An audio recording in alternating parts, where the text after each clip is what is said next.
Medicine for vertigo lang naman eh. Kaya nga, ano yung specific sir na ano?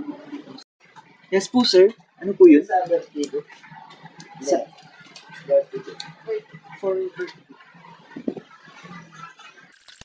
pang ilang taon po? Sa mother ko. Ano pong nangyari? Ha? Ano pong nangyari po sa kanya? Ano pong Sa vertigo eh.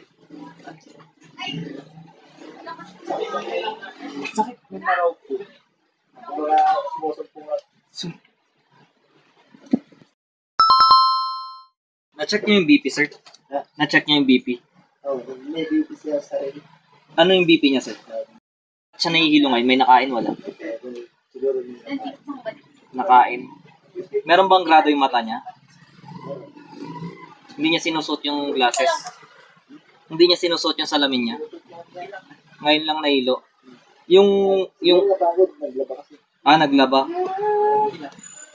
Anong usually yung tinitake niya pag ano?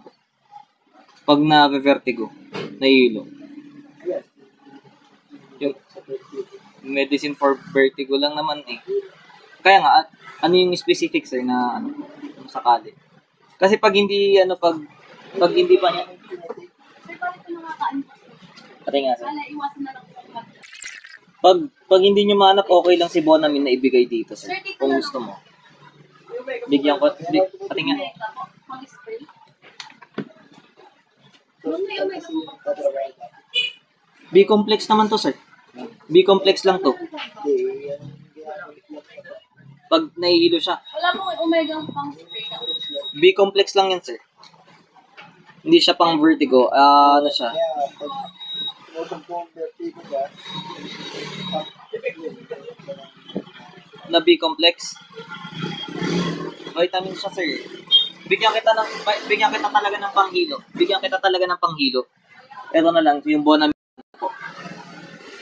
yung pang vertigo lang. Pang vertigo nga po yun. Pwede siya. Yun na lang po. Ano sir? Kailangan nguyain niya to. Nguyain niya. Oo. Magkano sir? Ilan? 2 pesos lang. 2 pieces. Sige sir. Para sa nahihilo ba ito? Kung may pang-check kayo ng BP, check niyo yung BP kasi napagod. Tapos wag niyo na masyadong payukuin muna. Try niyo pa upuin. Tapos pag tatayo siya during na nakaupo, wag biglaan. Para hindi siya mabigla. Nahihirapan pag pinayo ko. Kaya nga, pag kunyaring naglalaba siya, sir, pag nakaupo siyang matagal, sabihin niyo wag muna siyang tatayo ng mabilis. Para at least hindi mabigla. Thank you, sir. Sir, chewable po yan, ha? Kailangan mo yan. Thank you.